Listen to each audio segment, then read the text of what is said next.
దీప వాళ్ళ అత్తయ్య దగ్గరికి వచ్చి మా అమ్మకు పురుడు పోసింది ఎవరు అని చెప్పేసైతే అడుగుతూ ఉంటుంది. ఆ మాటలు వినగానే అక్కడ ఉన్న వాళ్ళ అత్తయ్య అయితే ఒక్కసారిగా షాక్ అయిపోయి ఇదేంటిది ఇప్పుడు ఇలా అడుగుతుంది అని చెప్పేసైతే అనుకుంటూ అలా ఆలోచిస్తూ ఉండిపోతుంది. ఇంతలో అక్కడ ఉన్న దీప మాత్రం చెప్పత్తయ్య ఏంటి అంత మౌనంగా ఉండిపోతున్నావు? మా అమ్మకు పురుడు పోసినప్పుడు నువ్వు అక్కడే ఉన్నావా? అని చెప్పేసైతే అడుగుతూ ఉంటుంది. ఆ మాటలు వినగానే అక్కడ ఉన్న వాళ్ళ అత్తయ్య ఉన్నానంటే ఉన్నాను అని చెప్పేసైతే అంటూ ఉంటుంది. ఆ మాటలు వినగానే అక్కడ ఉన్న దీప మాత్రం ఏంటత్తయ్య అలా మాట్లాడుతున్నారు? నిజం చెప్పండి మీరు ఉన్నారా? లేరా? అని చెప్పేసైతే గట్టిగా అడుగుతూ ఉంటుంది. ఆ మాటలు వినగానే అక్కడ ఉన్న వాళ్ళ అత్తయ్య అయితే అవునే ఉన్నాను. మీ అమ్మేమో లోపల నొప్పులు పడుతూ ఉంటే నేను బయట ఉన్నాను. మీ నాన్న తర్వాత నా దగ్గరికి అక్క నాకు పాప పుట్టింది. మహాలక్ష్మి పుట్టింది. ఒక్కసారి చూడు అని చెప్పేసైతే నా చేతుల్లోకి ఇచ్చాడు. అప్పుడు నేను అది పట్టుకొని నిన్ను పట్టుకొని అలా చూశాను అంతే అని చెప్పేసైతే అంటూ ఉంటుంది. ఆ మాటలు వినగానే అక్కడ ఉన్న దీపకైతే ఏంటి అత్తయ్య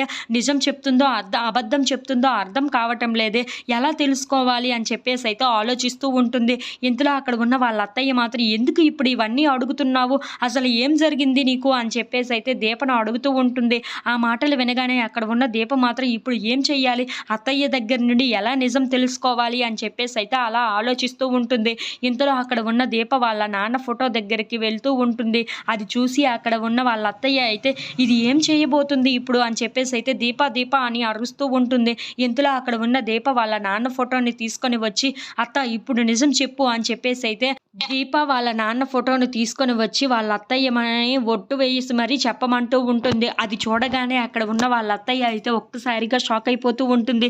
ఏంటి ఇప్పుడు ఇదంతా ఎందుకు? ఇది రాద్ధాంతం తీస్తుందో నాకు అర్థం కావటం లేదు. దీనికి ఏదైనా నిజం తెలిసిందా ఏంటా అని చెప్పేసైతే అనుకుంటూ దీప వైపు అలా చూస్తూ ఉండిపోతుంది. ఇంతలో అక్కడ ఉన్న దీప మాత్రం నిజం చెప్పు అత్త అసలు నేను ఎలా వచ్చానో ఇక్కడికి అని చెప్పేసైతే అడుగుతూ ఉంటుంది.